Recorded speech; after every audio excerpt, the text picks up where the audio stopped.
Shalom, Shalom, Namaste, Jai Bharat, Jai Israel. Professor Daniel Reiser is already जुड़ चुके हैं हमसे।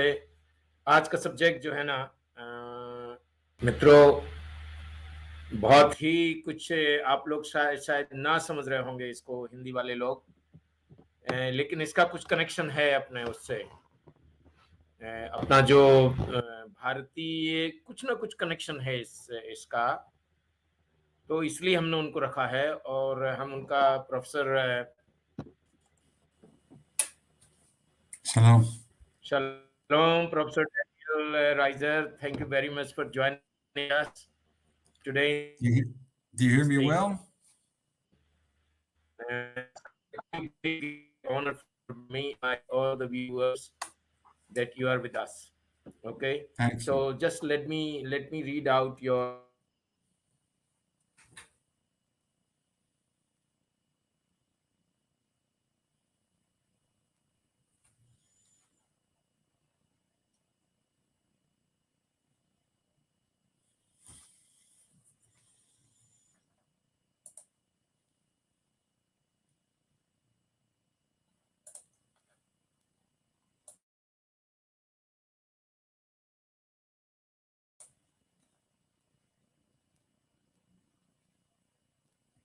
Dr. Abraham, everything was frozen. I can't see you anymore. There's problems with the internet connection here.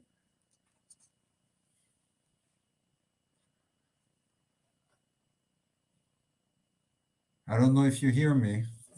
Let me try calling you because I don't see you well.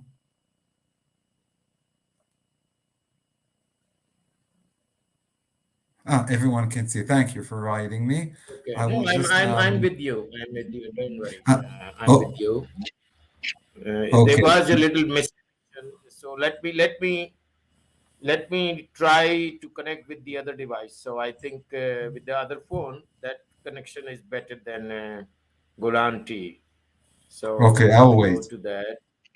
I will wait for a second. 1 second.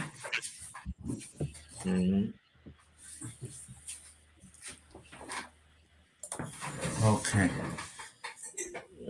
Just a minute. It will take, my dear friends. Thank you very much for joining, Pandit ji. आपने हमें join किया, mister बीबी. Okay, so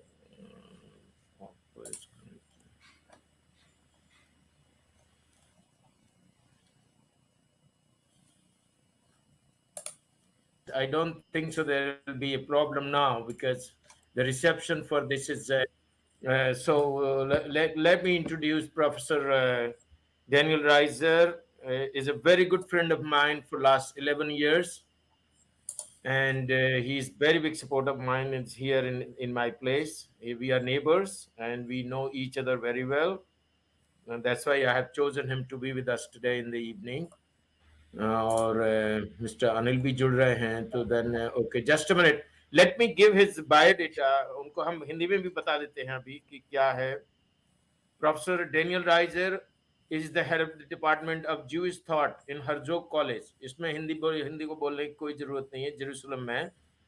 और जहां हम लोग रहते हैं वहां से और जेरूसलम का जो डिफरेंस है सिर्फ 36-35 किलोमीटर्स का है. हम लोग कार से भी जाते हैं जेरूसलम, और बस से भी जा सकते हैं. और इनकी स्पेशलिटी जो है वो है कबाला.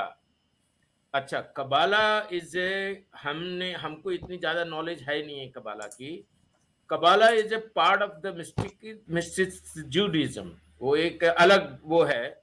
उसके लिए अपन कोई जिसको कबाला सीखना चाहता है वो एक अलग ट्रेनिंग होती है जूडिज्म में. ये कोई जरूरी नहीं है कि सब लोग कबाला ही सीखें. हमको कबाला थोड़ा सा आता है. सो ये वहाँ पे हेड ऑफ द डिपार्टमेंट है ज्यूइश थॉट के हरजोग कॉलेज, जो कि ज्यूइश कॉलेज है. और कबाला एंड खासिदिज्म. खासिदिज्म खैसिद शब्द जो है ना वो नम्रता से आता है, विनम्रता से. तो मतलब जो भी खैसिद होगा, खैसिद शब्द अब्राहम आबनी से भी आता है क्योंकि वो खैसिद थे. अब्राहम आबनी was a very very humble person. और वो खैसिद वर्ड जो उनकी लाइफ से भी आता है. और mysticism and theology in the Holocaust.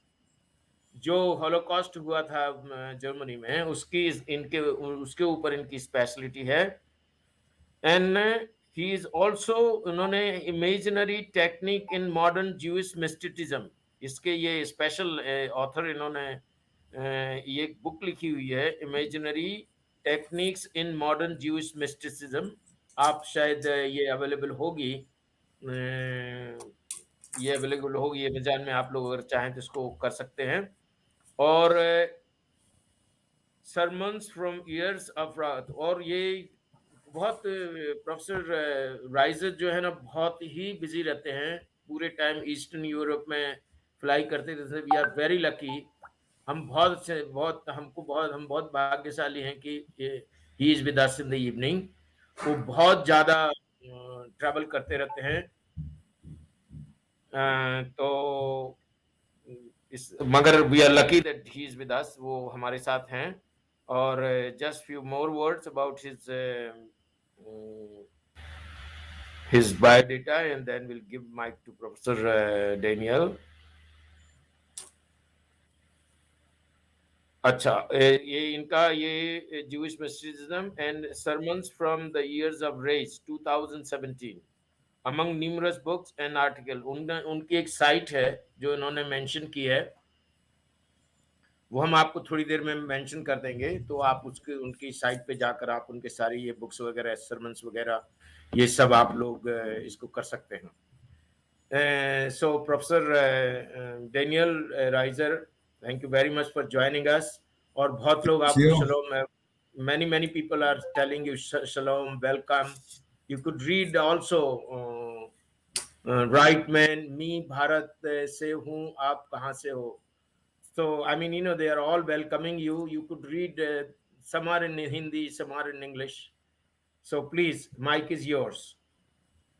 Thank you for the kind introduction, and let's start. I'll try sharing some screens with you, but let's a couple of words about Kabbalah, Jewish mysticism. Kabbalah, we know books from Jewish mysticism mostly from the 12th century and beyond. We have some old books from the 10th century. So some researchers see as Kabbalah as something which was developed then, in those centuries, between the 10th and the 12th century. However, looking at India, we know from Far East traditions that mystical traditions for many years, hundreds, and maybe even more, were passed from generation to generation in an oral layer.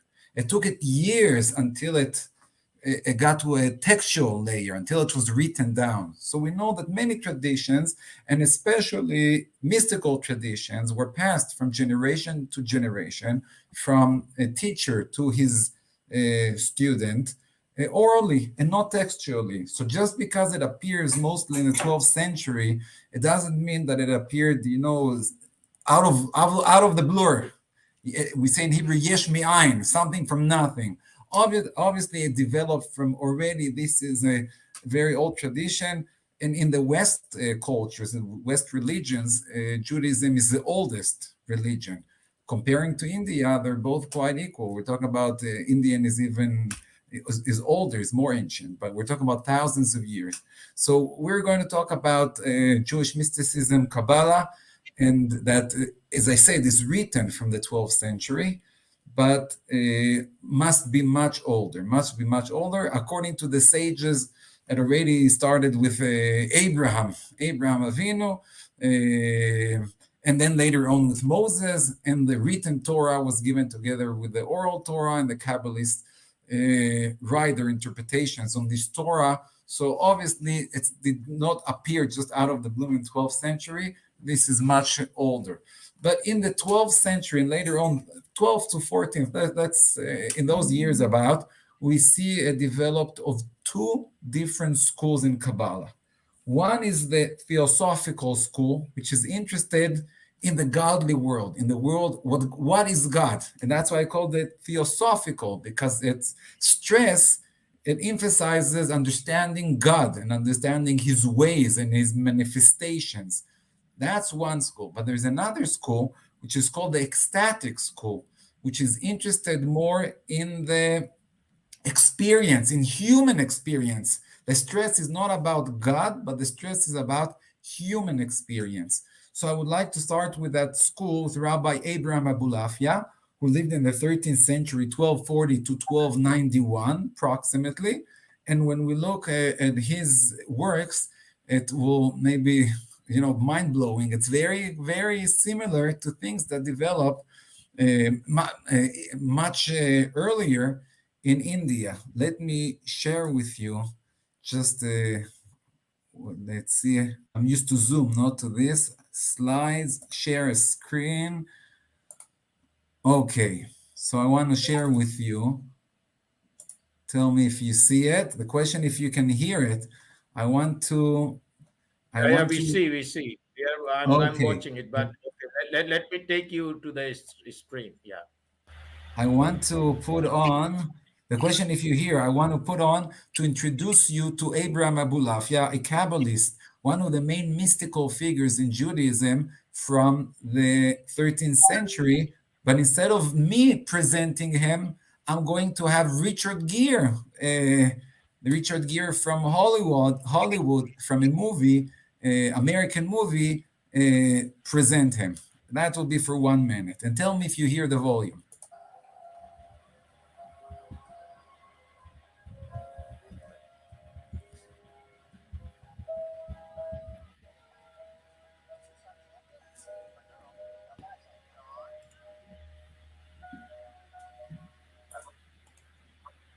Do you hear it when I present the music and the movie itself?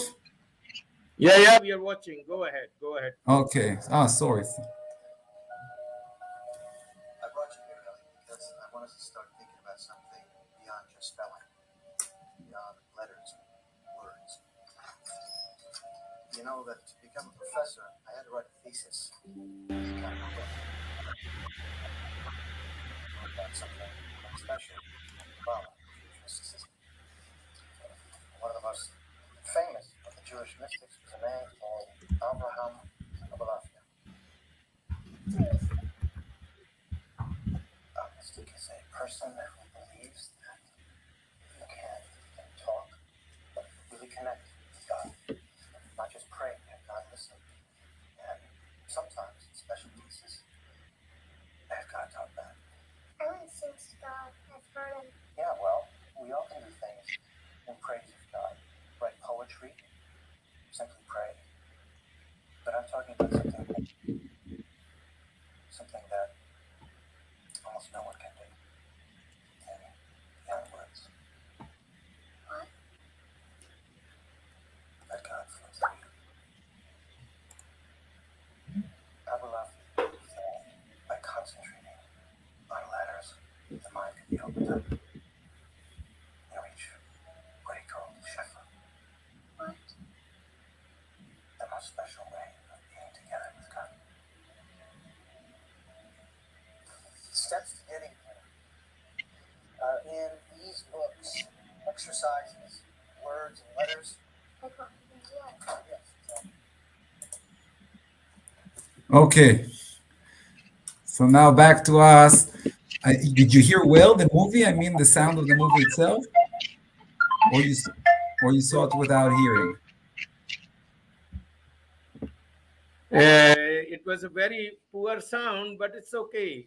Okay. It's low Okay. volume, and I try to increase the Ah, it's low volume. volume. I It know through didn't work. Zoom you can Yeah. change the volume. Okay, so he presented to us. You see, it got to Hollywood, a 2006 movie.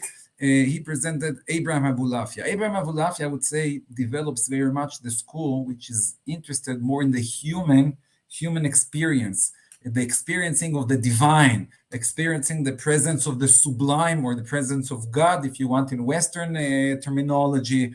It doesn't matter. But he's not interested, as we'll see later on in Kabbalah, in understanding the divine, the sublime itself, but is interested in reaching a state which we can call, maybe in biblical words, prophecy. Now, the ways to get to it, they said, is the movie or in those books. When we look at the books that he developed, and this will interest us very much, it's the only thing that I know similar to it is different practices in Hinduism. Let me just share this with you. Go back to our, I'm looking, it looks like it closed down when I have to reopen it. Sorry. I have it here. I have it here, but when I want to share it, let me now try again. Sorry for this inconvenience. Here. So back to our slides, when we look at the manuscripts that he uses, you see he uses different letters where you have to pronounce them. These are like mantras where you pronounce over and over. When I was in India, I saw different Abrahamists pronounce it. Do those mantras. And also you have to, it's not just pronouncing it, it's moving your body. You see those circles in the left column. This is in his handwriting. This is from the 13th century. These are Hebrew letters which we read from right to left. But he shows you these are different combinations of the name of God. And you have to move your head when you pronounce it. And there's the letter, and the dots under the letter are the vowels. That's the way it works in Hebrew. You have consonants, are that the letters, and you have different dots that are the vowels. So this is true in Hebrew, in Arabic, not many other languages. But here he shows you the letters and the dots. And usually when you go O, then your head is above. When you go E, because the dot is in the bottom, then your head has to be in the bottom. You do those circles. The O sound, and I mean the vowel O in Hebrew is just a dot on top of the letter. And the E sound is under the letter. And you're supposed to move your head at the same time you express these different combinations of God. And there are thousands of these combinations. And by moving your head and doing those mantras again and again, you're supposed to get to this state of experiencing something above you, that something lives out your soul, like an astral journey that you can see yourself from above. And there are preparations for this, he says. He says you have to wear white clothes and sit in the corner and light candles and sometimes fast several days before. And then he does those mantras. And it's interesting that today it's booming in the West. It's not just in movies like we saw in this movie of Richard Gere called Bee Season. That's once I can hear. You see the movie Bee Season, so it got to Hollywood, where Richard Gere is playing a professor of Kabbalah, and he introduced to us Abraham Abulafia. But you see it all over. I mean, it's not anymore something Jewish. It's universal. For example, one of the singers, Madonna, when in her song Like a Prayer, when she says, when I see the name, I hear the voice, then in Hebrew, in the background, Hebrew letters just appear in the according to the manuscripts of Abraham Abulafia. She's using those circles. Here you had another picture. You see them closer. These are the 4 circles we saw before in Hebrew letters. I'm not sure how many people standing there in thousands in the audience understand it. And the song says, when you see the name of God, you hear the voice. Through the names, through these mantras of expressing, this is a vocal, mystical technique, not a visual, but a vocal. You have to express them with the right vowels over and over. And when you express it, then you hear the voice. So you get to the mystical experience of prophecy, or close to prophecy, or any other inspiration, or the feeling of the experiencing the sublime. So she uses that in her song. People usually treat her as a total idiot, but when I connect the words to the Hebrew letters in the back, she understands more than what other people think. Other combinations of Abraham Abulafia, there's a different combinations of the names of God, and you see it again. If we're back to Madonna, she uses it in different songs. She uses those combinations. She likes the Lamed Aleph Vav in Hebrew, which pronounces as love, and she has a tattoo on her. She has a tattoo on her shoulder with those Hebrew letters, Lamed Aleph Vav, love. Yeah, anything you need. If you use the Beatles, is love. Here's the name of God in one of these combinations. So it's used also in James Bond. It's in different ways. So we saw it's in movies, it's in James Bond, it's in Madonna, but I did not find any other similar thing to this in any other culture except of Hinduism, where where you repeat those mantras and you have to move your head, and it's all oral. It passes from generation to generation, and you have to learn it from your ancestors. So this is something extremely interesting that is similar between Judaism and Hinduism. Okay, so that's with that school. Later on, I'm trying here, let me see. Here, I'm back. Later on, when we continue into the 16th century, then a school develops. It already appears, but there's the Zohar. In the 12th century, we have the main mystical book in Judaism called the Zohar. Zohar means a spark of light, a Zohar. And in this book, which is printed today in 20 volumes, I would say it's the core book of Jewish mysticism, and all the rest of Jewish mysticism usually is an interpretation and many interpretation over another interpretation to this book. And that's the way it developed today to already thousands and more of books. But although we presented Abraham Abulafia, I have to mention that he's not a main figure in Kabbalah today. Most of Kabbalah today is not from that school, which is interested in human experience, which does these mantras, which practices mystical experience. But most of the Kabbalists today are from the theosophical, let's call that theosophical school, which are interested in the in the world of God, and not in prophecy and human experience.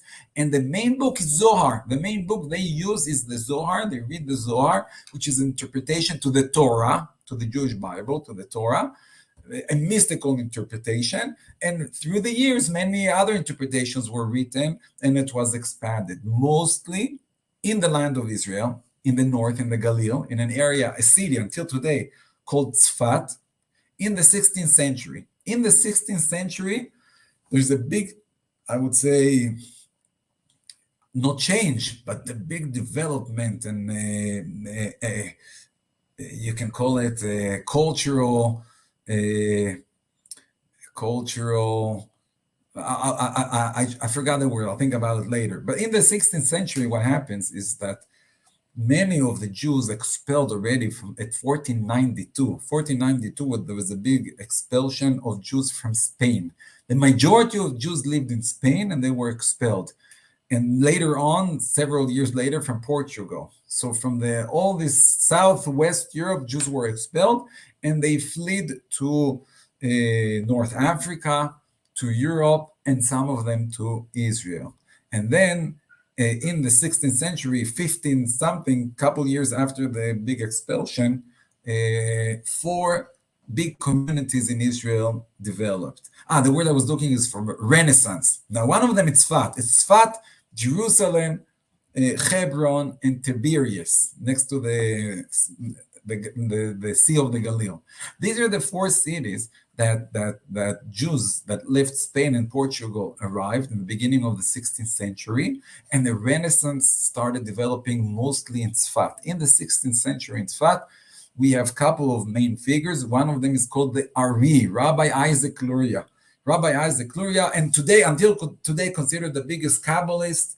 He develops this theosophical school and uses a couple of concepts. Some of them are old ones, which he gives new interpretation, and some of them are his concepts. I want to introduce you to 2 concepts. One is called the Tzimtzum, and one is called the 10 Sefirot. The 10 Sefirot already appear in the Zohar, but I want to look at them through the glasses of Rabbi Isaac Luria. So let me share with you a Word document here. So we have we have the Tzimtzum, and here we have Rabbi Isaac Luria and Etz Chaim.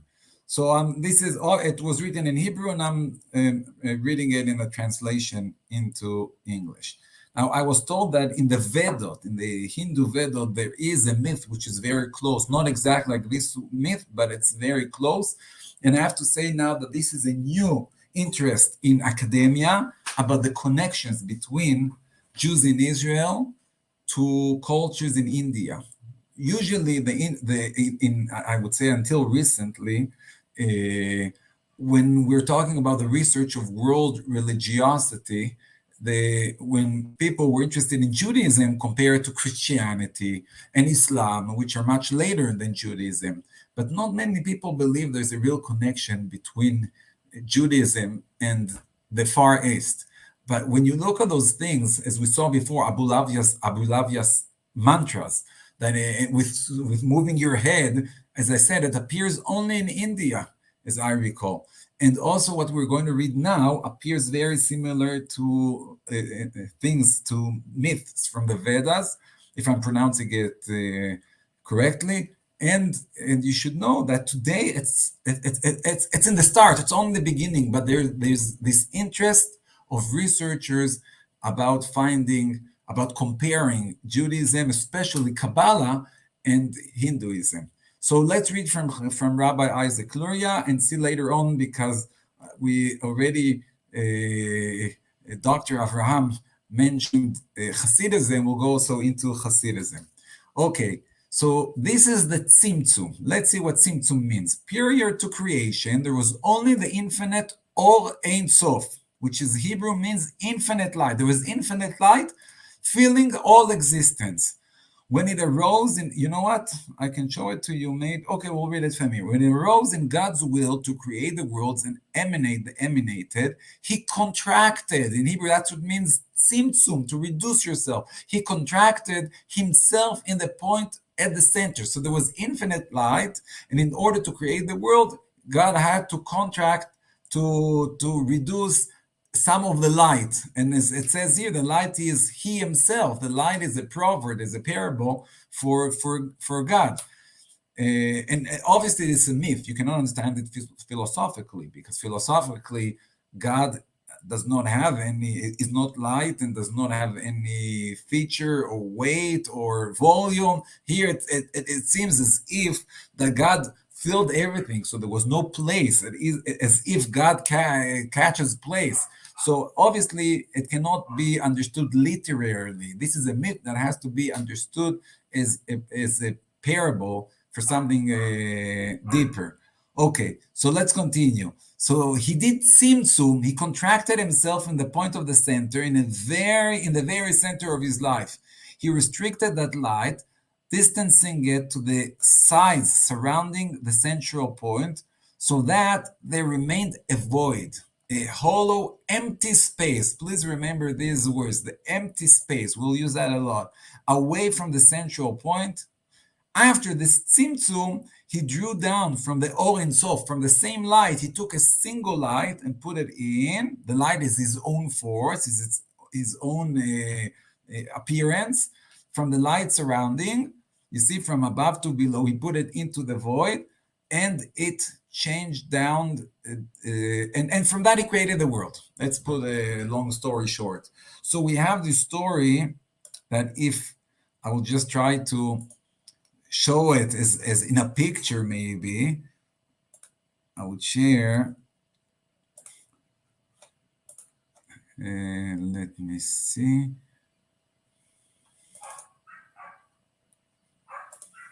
If this here, that's the Hebrew. You see, there's light, infinite light, and God created an empty space, a void, an empty space in the middle, and inside he took one piece of light and put it in, and with that he created the world. In the picture below, you see the grave in Tzfat of Rabbi Isaac Luria. Okay, so back to us. So we have the story of the Tzimtzum, which, as I said, cannot be understood literary, because obviously it's a myth. And the question is, what does this myth try to teach us? Now, Hasidism is a stream in Kabbalah A later one, let me just close the door because I hear my dog barking. Hasidism, I would say, is a stream that started in the 18th century. Its founder was called the Baal Shem Tov, Rabbi Isaac, Israel, Rabbi Israel, Baal Shem Tov. So Israel, the son of Eliezer, that has a good name. We don't know a lot about him except that he died 1760, and he's the founder of Hasidism. Hasidism is a stream in Kabbalah which interprets Kabbalah in a psychological way. It means that if in Kabbalah there are different terms, is tzimtzum, then it's not a cosmological term that somewhere there, transcendental, that was full of light, but he understands it in a psychological way, that it happens inside. And I understand that also in India, in those years, the last 300 years, there's a development of understanding the Vedas in a psychological dimension, a psychological plane. And same thing in it happens in Hasidism in Kabbalah. Kabbalah talks about the four spiritual worlds, and in Hasidism, they understand them as the four layers in the human soul. I would say that Hasidism is a bridge between the two schools of Kabbalah. We spoke about the ecstatic school, which is interested in human experience, and we talked about the theosophical school, which is interested in understanding the world of God.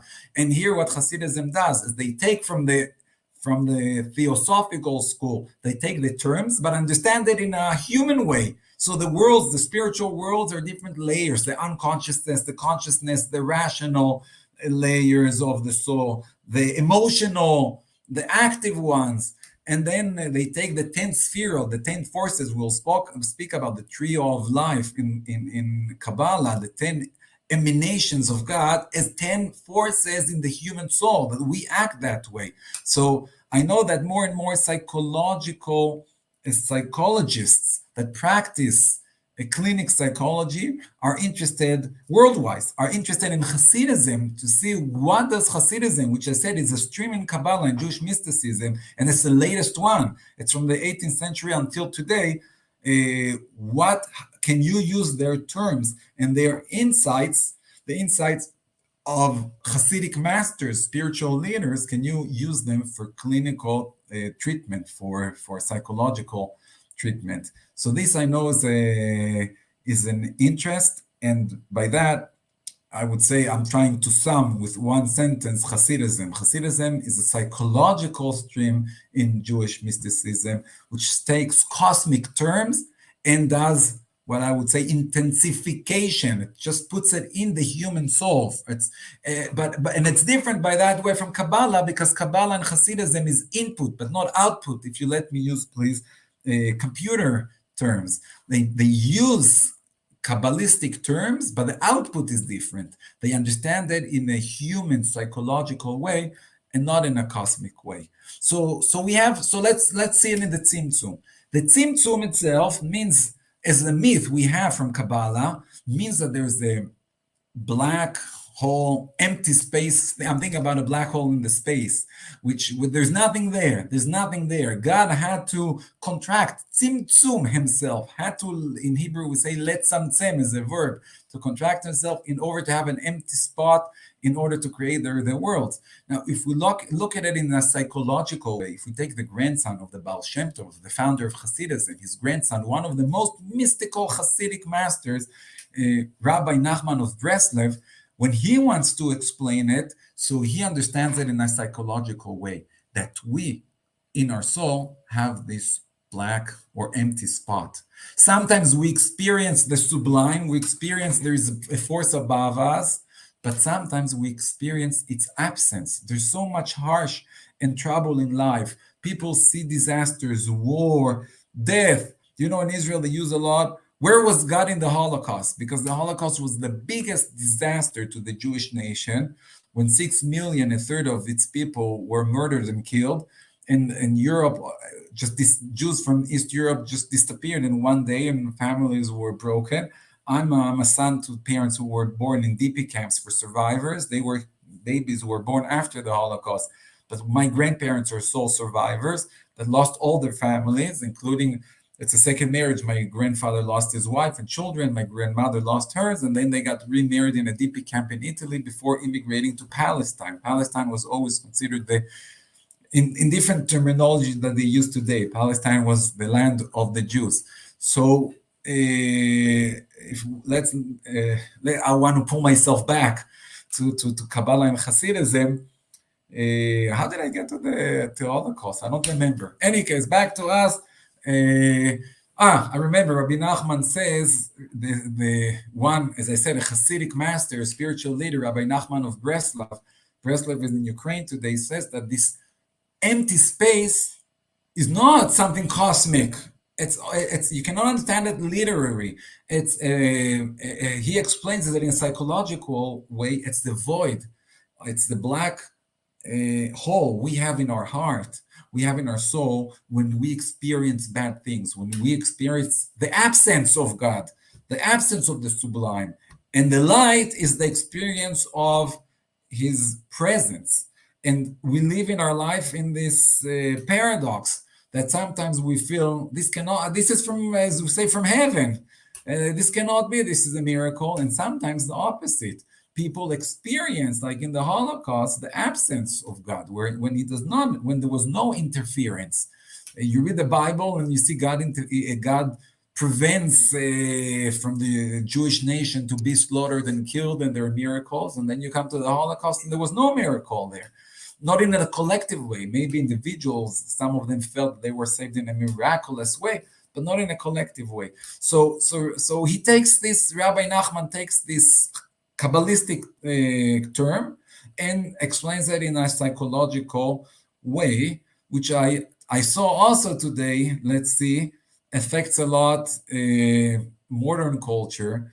And I see more and more philosophers, at least in the West, I don't know in the Far East, but in the West, using this Kabbalistic term, the Tzimtzum. Just, I want to go back to our source sheet to see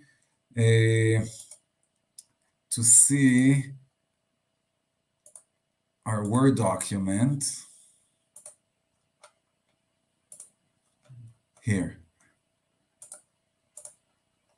So after we saw the Tzimtzum, the theory of Tzimtzum by Rabbi Isaac Luria, you see from the 16th century, where he did a renaissance of Kabbalah in Tzfat, and most Kabbalah today is based on his books, on Rabbi Isaac Luria. Then when we go later on to Hasidism, as I said, the great-grandson of the founder of Hasidism, Rabbi Nachman of Breslov, he died 1810, so he understands it in a more psychological way. He presents the Tzimtzum almost word by word, and then he moves and he says, we can't really understand it. It must be a parable. He says it must be, you can't say that there's an empty void from God. God appears everywhere. But in Kabbalah, we do say there's the theory of Tzimtzum. So you have a paradox between two opposites, he says. There's still a paradox of two opposites, presence and absence. So then he says what happened. He explains it in a psychological way that we experience sometimes presence and we experience sometimes absence. And like, two children fighting, this is in our soul, two different forces fighting each other. And he says, there are two kinds of heresy. And that's the black hole in our body, or the empty space where we are heretic. We don't feel any of the experience of God. And he already writes it in modernity. He's in Europe. He dies 1810, but he sees secularism rise from West Europe already from the 17th century. And this arrives in his time to East Europe and affects many Jewish communities, all religions, but he's in the closed Jewish community and he sees many Jews that, what is that group RTM called in England? Their song, I'm losing my religion. So he sees this heresy and he says there are two kinds of heresy. One heresy comes from secular science. And he says, I'm not worried about that. You have questions, so learn. You have some problems with it, some paradoxes, okay, not a big deal. So if you learn modern science and you feel that it's in a paradox with your belief, then you have to deeper your belief. But he says there's a different type of heresy. And with that, he says you cannot You cannot really fight. That's like a black hole. He says there exists, however, another kind of heresy. This heresy is not from not from modernity. This is a real challenge, he says, that comes from the empty void. This empty void, as I said, psychologically, is the experience of the absence of God. It's not that you think there's no God, you experience that there is no God. And that he says this is already a heresy where you cannot even treat with words. You cannot, because it's not a question. Someone has an experience. He does not have philosophical doubts. And he's coming with a question. Rabbi, I have a question. Can you solve it for me? This is not that type of heresy. He says this derives from empty void. And this empty void is the experience of the void of divinity. And this comes, it's long, and I see our time is coming short. It comes from a place of experiencing traumas in life, tragedies in life. Especially we took the Holocaust, you see babies and children being murdered by human beings, and there's no miracles helping anyone. You feel this absence. And he says you cannot treat it with words. This is not theological questions where you have answers. So he says the only way to treat it is with silence. Now again, he develops this, and this is long. I will try making it short, saying that the silence that he speaks about is not being passive. Is not being passive. Just, there are hard questions in life, so you stick your head in the ground. But this is not being passive, but understanding that there are things that cannot have a form of words. I know I have friends who went once to India, and I don't know if they were in the Ganges or what river, but their Indian guide told them it's a type of canoe they were taking, and he says, sometimes it's quite stormy and there are waves, and our canoe might turn over. And he says, if it happens, don't fight the water. If you try swimming against the stream, you will drown, because it will take a couple of seconds, minutes, and you won't have the strength anymore. You will lose your strength and you will drown. So what should you do? Nothing. You should be passive, and by that you'll be saved. If you do nothing, don't try fighting the stream, just letting the stream taking you. Just the only thing you have to do is to float with your hands, pulling the water down. Don't drown. Float, but do not swim. Do not swim, he said. And then you'll find yourself in one of the edges of the river. So my friend, who was a student with me, a PhD candidate in philosophy, Jewish philosophy in the Hebrew University, went on that trip, which many Israelis do after, they finish the army service and they go a year or several months to India, which is very popular in Israel. So he was with another student, a friend of his, which was a student in science. So there's the humanity guy and the scientific guy. And what happened? The canoe did turn over with the strong stream. And he did exactly what the Indian guide said. Just float and don't try to swim. And after a minute or two, he found himself in the edge. But he saw his friend struggling in the water, being very active, could not let himself be silenced, be passive.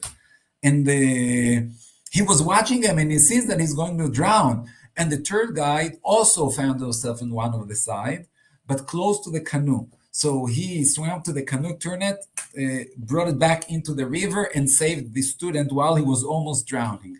And my friend asked him, tell me, why did you fight the water? Why did you swim? Our guide told us not to do so. He told us to be just passive. And his friend said, I could not be passive. I had to do something. I just could not hold it and do nothing and let the water take me over. So I learned from that story that sometimes being passive is not doing anything, but being passive is the solution. And that's what Rabbi Nachman wants to say, that in this case, where you have a bad experience, the only way to cope with it is not by words, because it's not a theological question. But being silent, if you read his words, is not sticking your head and saying, I do not understand, so I do not think I'm losing my mind. It means that that sometimes you have to know that in life that you have to let off. You have to be, we think it's passive, but that's our active way of dealing with a problem. For example, we know all from connections, we're married between women. Sometimes you have to back off and give the other one his own space. And by that, you create something. By being passive, you create real connections. If I would drive my wife crazy and she has to tell me everything she does, then it would not work out. But I give her own space. That's the empty space. I have to tzimtzum. I have to back off. I have to metzamtzem myself. I have to retreat, give her own privacy for many things. And by that, I create a good relationship. So that's, I would say, being passive, which brings you to be active. And that I know is a lot in the East, in the Far East in India, of having, this is a lot in the Vedanta philosophy, that reducing yourself, that being metzamtzem, which is the word tzimtzum, is an active way of creating something. So the Ari, Rabbi Isaac Luria, says that's the way God created the world, by not interfering, by reducing himself, contracting himself, and metzamtzem in Hebrew terminology. And Hasidism say that's the way you create everything. Also, a father and a child. If you are putting yourself too much on him and he has to tell you everything he does, every hour he comes back, then you're ruining your relationship. You have to back off. You have to take a step backwards and sometimes give him his own space. For you, it's an empty space. It's maybe silencing your ego, not controlling. Sometimes we cannot control. And when you let off, you butt out, you move back, and you create this empty zone, then you're creating a good relationship. This is true for teachers, this is true for parents, this is true for couples. And that's the way we create things. So that's where I would say the psychological interpretation of Hasidism to the Tzimtzum. Now, I would want to share with you, I think because we have to finish in 13, 14 minutes, that I would not go, I went into one term, Tzimtzum, I won't go into the Sefirot, but I think it was important to see this term, Tzimtzum, a Kabbalistic, mystical term, how it's interpreted later on in Hasidism. As I said, and as we say, I'm raising the glove for you, audience, to make these connections between Judaism and Indian cultures, because, as I said, this is just in the beginning. I know some researchers in Israel, in America, and in India that are very interested in this topic and are writing about it, but it's just in the beginning. You can find many similarities. So I want to show you from an American-Indian movie how the Tzimtzum was used. Kabbalists today in Israel think that this is a term that is used only by Kabbalists, a very small group of society in Judaism. We're the smallest religion in the world. There are 13 million Jews. It's like one city in India. When I was in Calcutta, I asked, how big is this? I said, no, it's not a big place. People told me 13 million people. I said, wow, 13 million, it's the whole Jewish nation all over the world. So in these numbers, as I'm saying, I'm sure there's enough room and space for many people to try to see if there is an influence of Hinduism on Judaism on Indian cultures, if there is any connection, and even if not, that makes it even more interesting that you have those similarities. So today, what I just wanted to share is exactly the way the Tzimtzum is understood in the psychological way in the movie The Life of Pi, which it's a 2012 movie. The movie here, let me share it. The share screen. The movie The Life of Pi. Let me see here.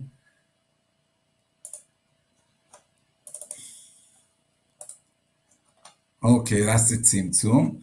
The movie Life of Pi, I have it in Hebrew.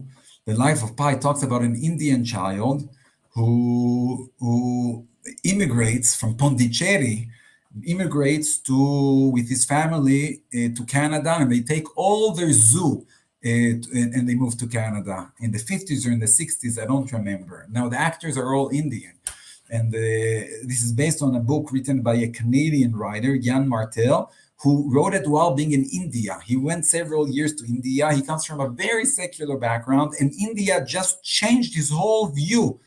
He changed his whole view about religiosity, about religions. Now, pi, pi in mathematics is an irrational number, which science tries to understand the world in a rational way by a number which is not a rational number. So he plays with his name. Pi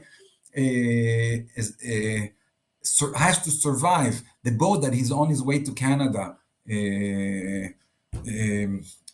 There's a storm, and there's a big storm, and what's the English word that it goes under? I forgot. Drowns, and all drowns, and he's the only survivor. But there's also another survivor. One of the animals that they, as I said, they were moving a zoo to Canada, survived, and he had to live together with a Bengal tiger for 222 days in the Pacific Ocean. Now, if you look here, before we go, the boat that he has to survive is called the Tzimtzum. Also, the mother boat, the big boat, and then the big ship, and then the small boat that he has to survive. You see, it's called Tzimtzum. Now, Tzimtzum. This is a movie about a boat going out from India, and it has a Japanese name. It sounds Japanese, but it's not Japanese. The author is using purposely this name because it comes from Kabbalah. Now, I'm not inventing it. You'll see, I will prove it. Now, what happens is that, back to Life of Pi, that in Pondicherry, Pi was exposed. He's Hindu, but he was exposed to Christianity. There's the Christian quarter there, and the Muslim quarter. He's exposed to three religions: Hinduism, Christianity, and Hinduism. And Islam, and everyone tells him you have to choose, and he says, why? Bapu Gandhi said that all religions are true. They're all different ways to the same one sublime, different ways of worshiping the same sublime that I experience his existence. So he repeats it again and again. Now, Jan Martel said he could not put him also exposed to Judaism, because in Pondicherry, where they speak French until today, there was no Jewish community. The Jewish communities in India were on the west coast or next to Bangladesh, Calcutta, that area. Jews that came from Baghdad, from Iraq, immigrated already in the 18th century to India, and then in the west coast you have Jews there more than 1,000 years. Now, so he wasn't exposed, but he wanted to put also a Jewish term, and he puts the Tzimtzum. Now, when you look into this movie, the Tzimtzum plays a big factor. It means the Tzimtzum in the Hasidic interpretation, that Pi experiences the worst. He sees his family die. They all drown together with other 200 people. He sees his father, his mother, his brother all die, and he has to survive with a tiger and train him. Because if he doesn't train him, he'll be eaten up by him. So he suffers. He suffers for 220 days. So he has this black hole, and he has two ways to decide what to do. He can go the heretic way and say, there's no God, life is bad, I'm atheistic. That's one way. But Rabbi Nachman of Breslov says there's another way, and that's the silence. And the silence means, according to Rabbi Nachman, two things: submission and gratitude. Submission. Sometimes we have to accept that life is harsh and hard. Accept it. And you know what? I believe, let me stop here. I believe that that many Israelis, that's why I think they like going to India, because they see something which is very different from the West. In the West, if someone loses 2 fingers, he says, why does it happen to me? Why did it happen to me? My neighbor is worse. Why didn't it happen to him? But in India, at least the experience I had is when someone loses 2 fingers, he said, thank God that I have to be left over. He always He accepts it, that this is fact of life. We both suffer. Those two people that lost their the two fingers suffer. The difference is in our attitude to the sufferness. So what do we do with it now? So the first one, the Western person is miserable because he always speaks in the language of rights and commitments. These are my commitments and these are my rights. These are my rights to live with my 5 fingers. Why did I have 2 chopped off? And he complains and he's miserable. And the other one also suffers. The one in India has lost his 2 fingers, but his attitude is different. He accepts it, and has gratitude for what left over. That's the tzimtzum according to Rabbi Nachman. The way to, there's no theological answer to where was God in the Holocaust, but the way we treat it, our attitude to it, depends on our free will. 2 people suffer the same way, but their attitude is different. They decide what their attitude is. And the attitude in the West is always the purpose is me, and the attitude in the East is more, and that's Kabbalah, and that's maybe Hinduism, is submission and acceptance and looking at the good side, what's left over. And that's the way that Pi treats life. I mean, in the movie, where he feels everything is so bad and he's always thankful. Even in the last moment where he's going to die, he says, "Thank you, God, for giving me life." Let's see a couple of minutes. First of all, let's see the tzimtzum. Tell me if you hear it, if the volume is okay. I'm putting it on now. I'm trying to put on the volume as maximum in my computer. I'm sharing with you, but share screen.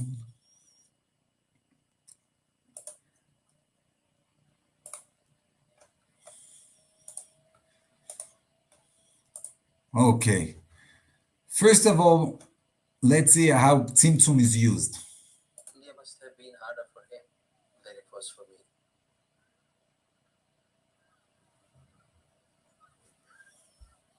So, have I forgotten anything? I think you set the stage. So far, we have an Indian boy named after a French swimming pool on a Japanese ship full of animals heading to Canada. Yes. Now we have to send our boy into the middle of the Pacific and make me believe he go. Yeah. We'll get there.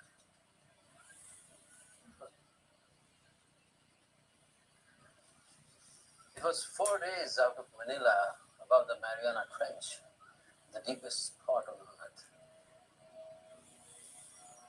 Our ship, the Simpson, pushed on, bullishly different to its surroundings. It moved with the slow, massive confidence of a continent.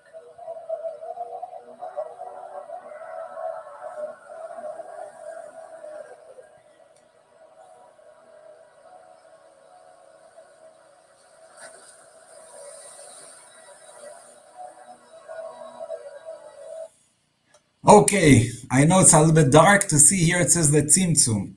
So we have the tzimtzum, and if you think I'm inventing it, people told me this cannot be the tzimtzum. This is a Japanese boat, although it's a Indian family, but it's a Japanese boat. It has nothing to do with riser. It's your imagination, because I wrote about it in an article in the journal about literature and philosophy. I wrote the tzimtzum in the life of Pi, but however I can prove, because when you look at the book itself, this is chapter 1. He opens. In the movie, Judaism is not mentioned. It's mentioned in a different way. But if you look at the book, Toronto and Pondicherry, part 1, there's an introduction to the book. But this is chapter 1, the first page. And he's talking about suffering. Look at this. My suffering, that's the first sentence, left me sad and gloomy. Academic study and the steady mindful practice of religion slowly brought me back to life. I've kept up to what some people would consider my strange religious practices. After 1 year of high school, I attended the University of Toronto and took a double major bachelor's degree. My majors were, look at this, religious studies and zoology. My 4th year thesis of religious studies concerned certain aspects of the cosmogony theory of Isaac Luria, the great 16th century Kabbalist from Tzfat, Safed in English, Tzfat in Hebrew. So here I proved it. Why? In the book, And people forget it because it's a 330-page book. So they forget the first page. He says that he wrote a thesis about the cosmogony theory of Isaac Luria. So Rabbi Isaac Luria, the Ari, we said he did a renaissance in Kabbalah in the 16th century. What's his cosmogony theory? His cosmogony theory is the Tzimtzum. It's just the English way of saying that's the Tzimtzum. So the writer himself is totally aware, and I have to say that the writer himself, Jan Martel, did learn theology in university in Canada. So he mentions the great Kabbalists from the 16th century, and by that I believe that I proved that it's not just in my mind that when he used the word Tzimtzum, he means the Jewish Kabbalistic concept. But it's more important, after I proved it, is how does he use it? First of all, in the movie, they made him a teacher of Kabbalah. Let's see it. It's nice. We have. I'll try to make it short, but here. So you're a Christian and a Muslim. And a Hindu, of course. And a Jew, I suppose. Well, I do teach a course on the Kabbalah at the university. And why not? Faith is a house with many rooms. And no room for doubt. Oh, plenty on every floor. Doubt is useful. It keeps faith a living thing. After all, you cannot know the strength of your faith until it's been tested. Okay, so look at this. First of all, they make him, that's not in the book, a teacher of Kabbalah. And he talks about the empty space. Is there a place for doubt? He says, sure, there's a place for doubt. Religion is a house with full of rooms, and when some of them are doubts, it means that in our soul, there's full of rooms, and some of them are black holes or empty spaces that we feel the absence of the sublime, of the thing above, or in Western, at least, terminology. And you have this, and then it comes to the stage where I'll skip here. This is all Hebrew because I gave, where pi suffers. Pi, as I said, is an irrational, non-rational number, which is supposed scientists try to explain this worldliness in a rational way, which is a game that the author, I think, is a very amazing insight. But he sees all his family drown, and they suffer, and then he has to cope with sufferness, and this is very and train this and train the tiger. But you see that he has those two things. He always has this experience of absence, but he decides not to jump into this black hole because there are no words, but staying passive. Staying passive means being active, not falling inside. You can fall and say, life is terrible, life is bad. Why did I lose the two fingers and not my neighbor?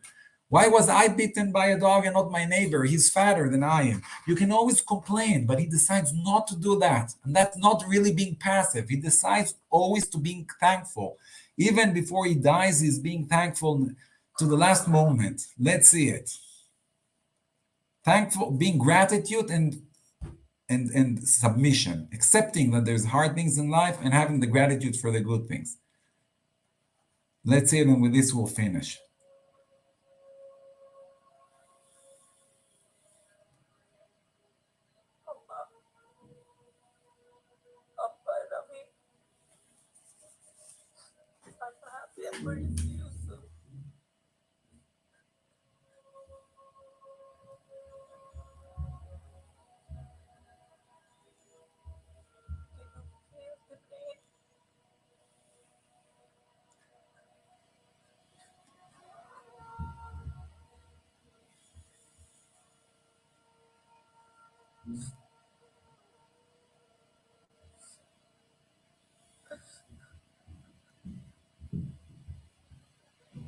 God, thank you for giving me my life.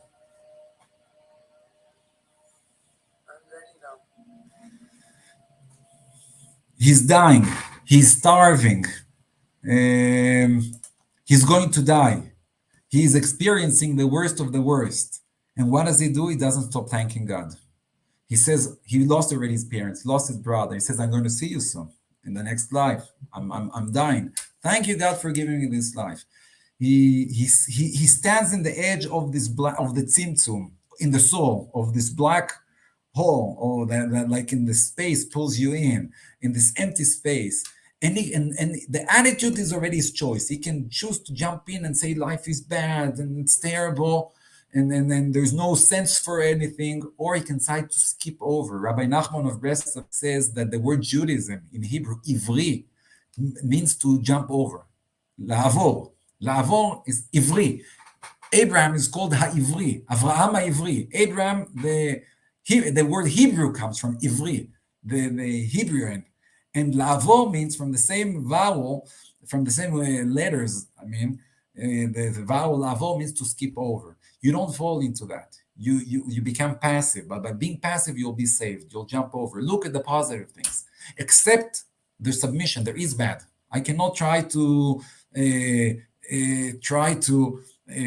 show that all the world is pink and beautiful. This is false. We all know that there are bad things in life, but the question of what is our attitude? And the tzimtzum, according to Rab Nachum of Breslov, is try to jump over it, accepted and being thankful and submission. And I believe that two of those things that are the tzimtzum's interpretation, the Hasidic interpretation for this Kabbalistic way of tzimtzum, as you see, are in this Jewish Indian movie where the tzimtzum plays a strong figure. And as I said in the book, he says he bases it on Rabbi Isaac Luria cosmic theory.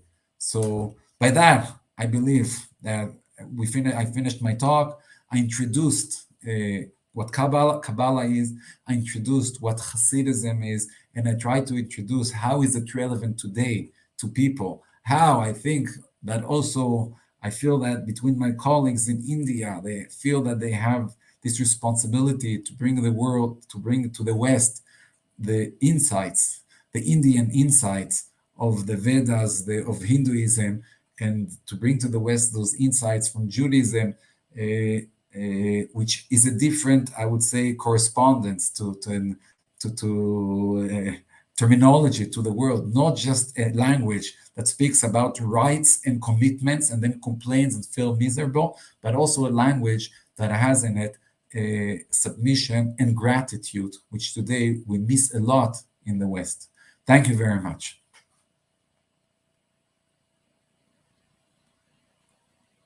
Just 1 minute. Let me welcome everybody. Okay, now we could have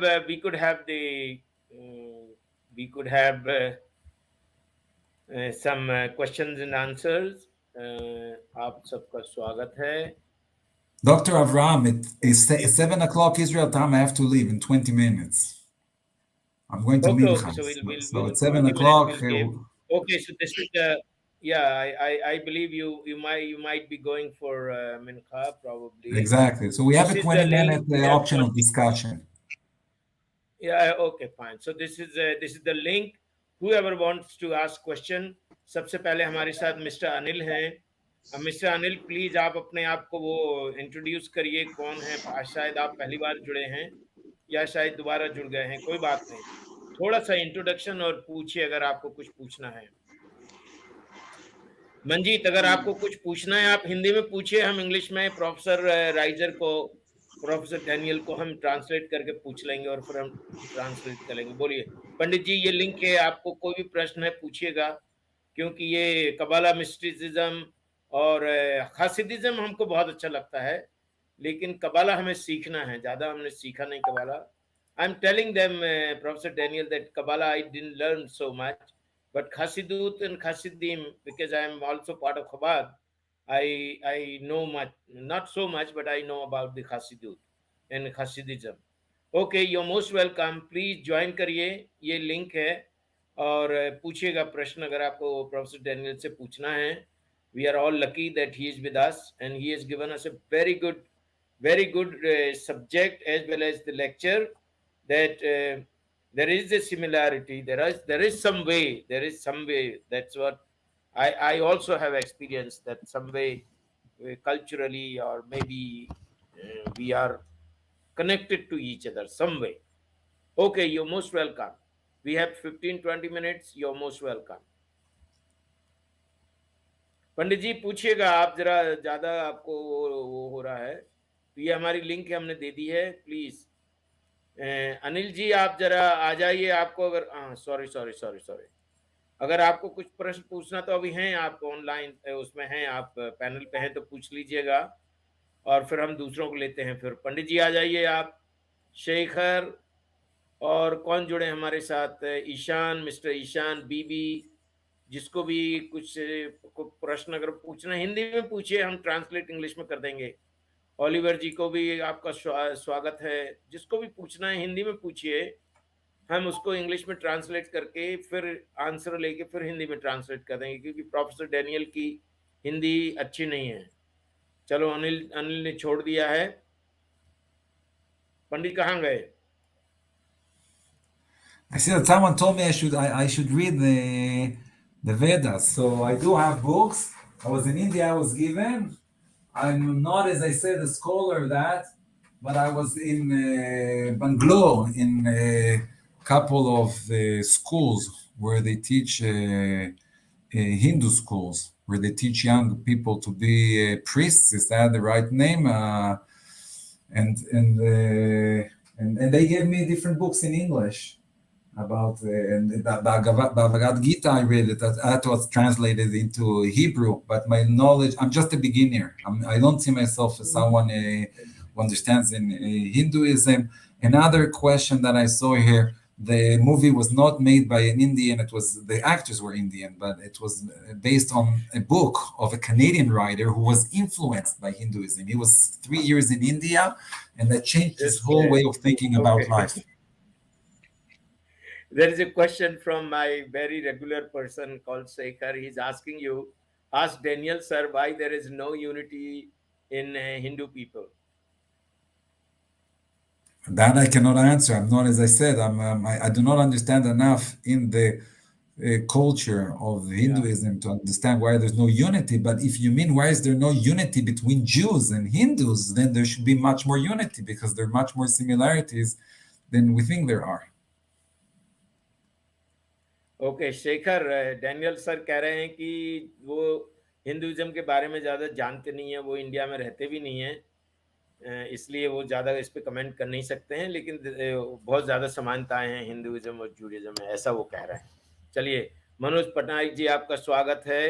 अगर आपको कुछ प्रश्न करना है तो करिए, हम पूछ लेते हैं प्रोफेसर डैनियल को। चलिए, ये है हमारा चैनल का वो है SP, thank you very much. और कुछ पंडित जी, आप पंडित जी का there is our very regular viewer call Pandit ji, he is Brahmin by caste and he says that he always says that the father of Abraham was Terah and they were Hindus, he claims. Why? Because they were idol worshippers. Okay, they were idol worshippers, and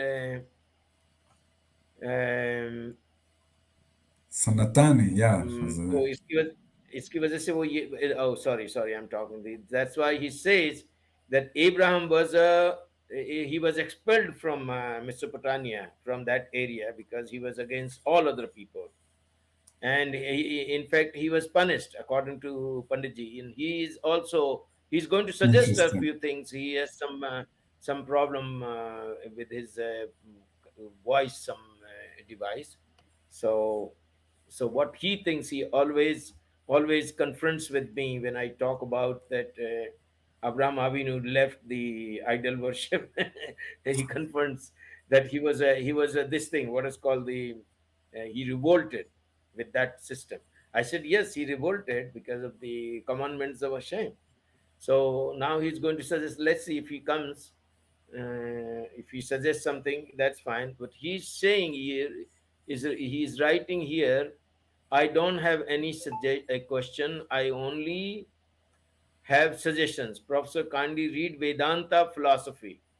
Vedanta, you As must I have said, read I it. got some books in English from Indians and in Yeah. Hebrew from a couple of scholars in Israel that deal with Hinduism. There aren't too many, there are some. So that's a field that one day when I find time, I'm interested in the similarities between these two different cultures. True. I need to read. I accept the invitation. Okay. Very very good, thank you Pandit ji for suggestion. And Shekhar, हम अपन Sunday को इसके बारे में अपन बहुत लंबा पूरा discussion करेंगे, why the Hindus are not united. This is a very big issue in India.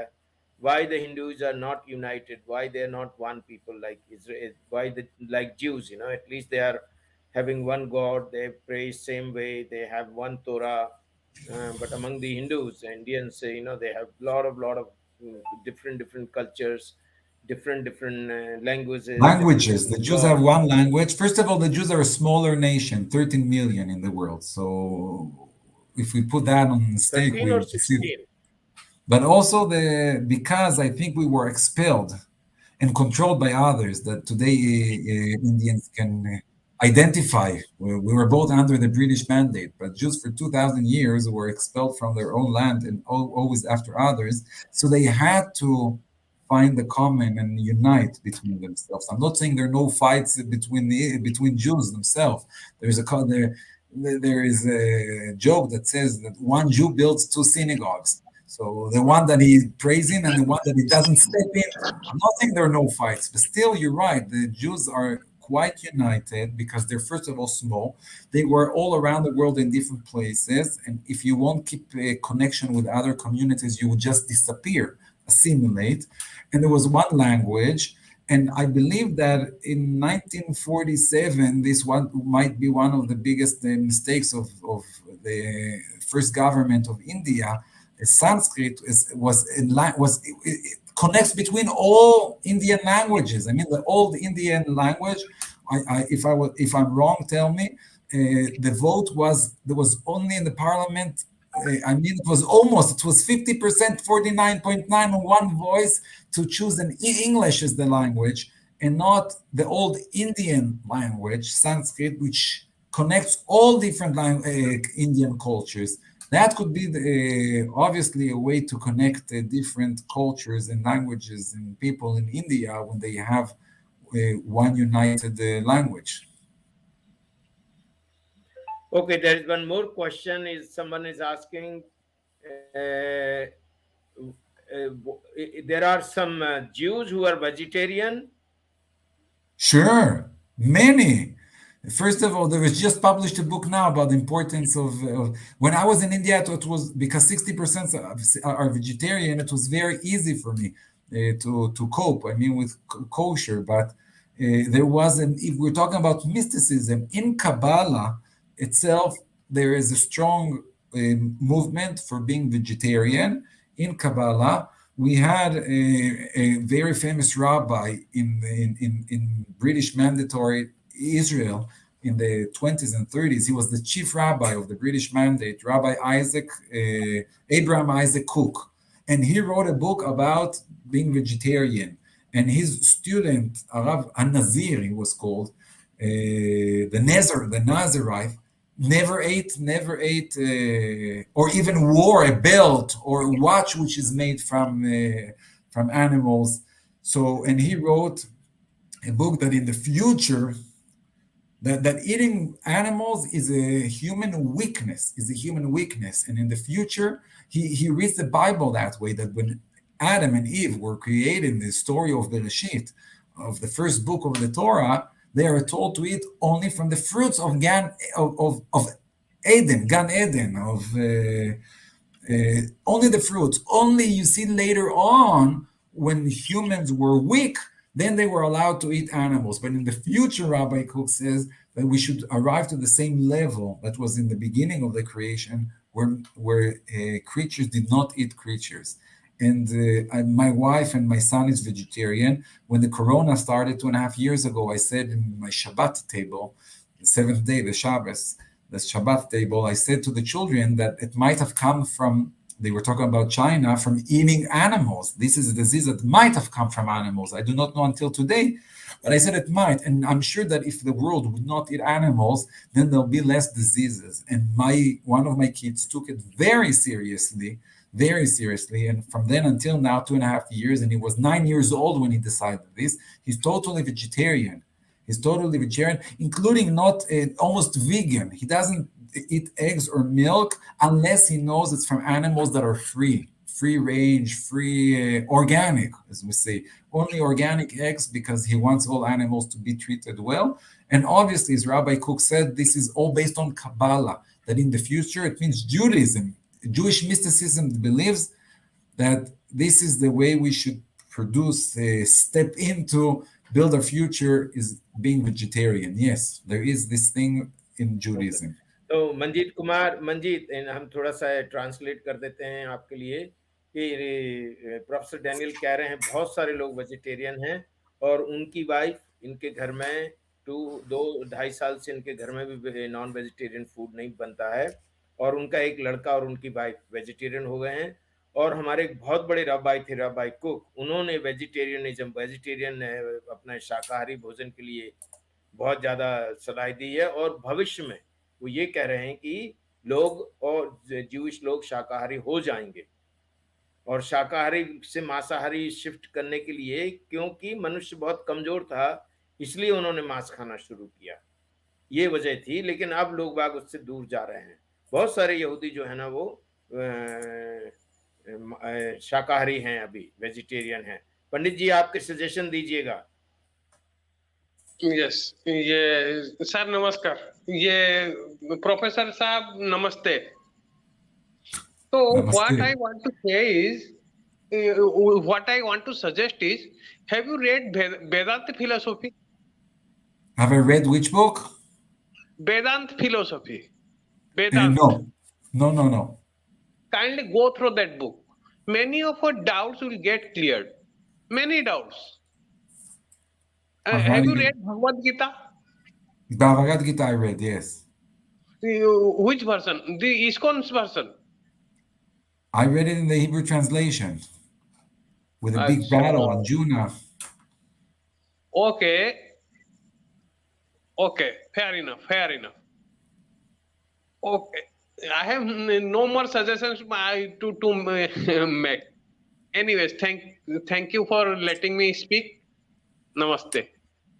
No, Pandit ji is our, he's a priest by Brahmin caste, and he has a lot of interaction with me, a lot of conversation about how the world was created. I will show you.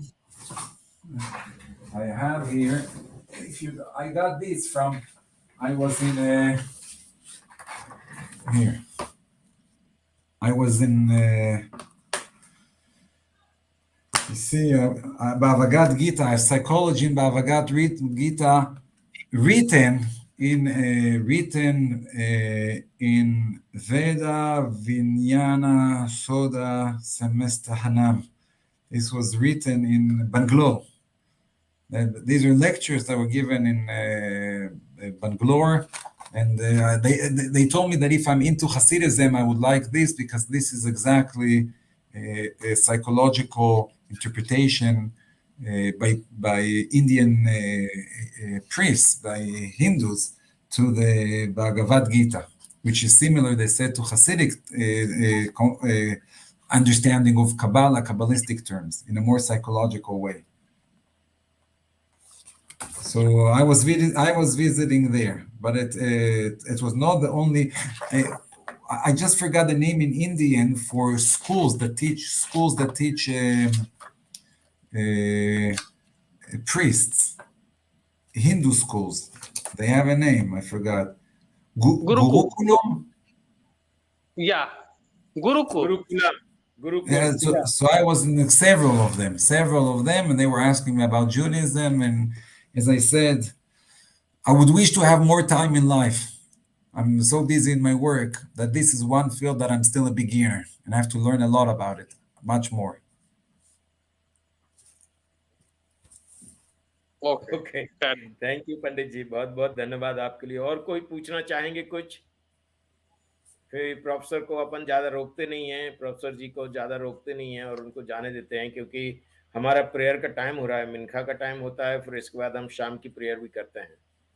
चलिए शेखर, आप फिक्र मत करिए इस वाले इसको, why Hindus are not united, हम इसको संडे को लेते हैं अच्छे से, इसी पे अपन 2-4 संडे इसी पे ही करते हैं। Professor Daniel Reiser, thank you very much. तोदा रबा बेमेद, आप हमारे साथ, thank you very much. You should all have a good night. Especially and big honor for my channel as well. Most probably next week I'm going to take Mr. Blumberg, who is going to speak about violence in Islam, and then I'm going to take Rabbi Porter, then Rabbi Simcha Hakwa. One day a week I'm keeping on my channel an Israeli speaker, Ba'ezat Hashem. I hope, and then also I'll tell you my plans. Then I want I to have to get leave, together. but I will. No, no, Thank you. just one half a minute. I'm going to get together all of you, David Wilder, Noah Marnon, you, and Blumberg, Rabbi Porter, and one or two more on a panel to discuss how to prevent India from becoming a Muslim Islamic state, Islamic country. Thank you very much indeed, and you are free to leave the studio, please. You could leave the studio, Professor Daniel. Okay, so I thank you all, Shekhar, पंडित जी, मंजीत जी, और एक कविता जी भी जुड़ी थी थोड़ी देर के लिए। Mister माहिर अपने वजयनंद माहिर अपने गुजरात के हैं, यहीं रहते हैं जेरूसलम में, उनसे मिलना है। नेक्स्ट वीक शायद हम उनको ढूंढ लेंगे, जहां हम जाते हैं वहां हमारी डॉटर भी रहती हैं, उनसे हम मिल लेंगे। Thank you very much for joining, बहुत अच्छा लगा। पंडित जी तो खैर, शेखर, ओलिवर वेलपियर भी। हाँ, आपने ओलिवर जी, आपको कुछ को क्वेश्चन पूछना था। और कौन, मिस्टर बीबी, ये सब लोग जुड़े। टोनी थापा से भी अपन ज्यादा बात नहीं कर पाए, शायद वो छोड़ दिया उन्होंने इंग्लिश की वजह से।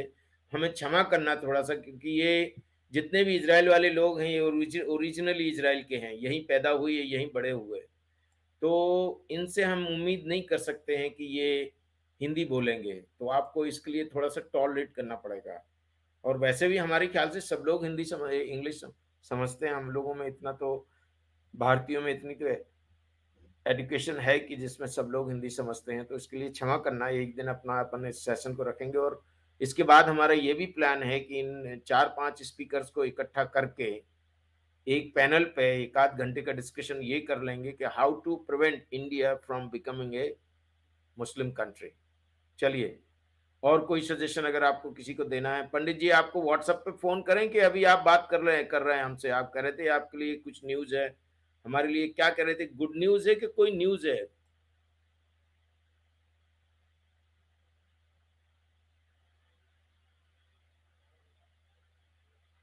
चलिए ठीक है, हम आपको व्हाट्सएप पे फोन कर लेते हैं। चलिए, छोड़ देते हैं इसको, स्ट्रीम को। जय भारत, जय इस्राएल, शलोम, नमस्ते, और आप अच्छे रहें, सबको अच्छी दीर्घायु हो और अच्छी हेल्थ हो, हेल्थ के साथ, दीर्घायु हेल्थ के साथ। क्योंकि क्या होता है कि दीर्घायु हो जाए और अगर कोई प्रॉब्लम आ जाए हेल्थ की, 125 साल सबके लिए हम शुभकामनाएं दे रहे हैं, 125 साल की, और अच्छी हेल्थ के साथ। कोई गड़बड़ नहीं होना चाहिए हेल्थ में, क्योंकि लंबी लाइफ रहे और हेल्थ गड़बड़ हो जाए तो सफरिंग हो जाती है। चलिए, हम स्टूडियो छोड़ रहे हैं, और अभी शायद हमारी एक लाइव स्ट्रीमिंग हम करने वाले हैं, वो अपना होली तोरा फॉर ऑल मुस्लिम्स। तो उसमें पंडित जी आपके लिए कर रहे हैं वो कवनेंट वाली, तो हमने अच्छे से 2 दिन लगे हमको उसका प्रेजेंटेशन के लिए, नहीं तो हम इसको कल करने वाले थे।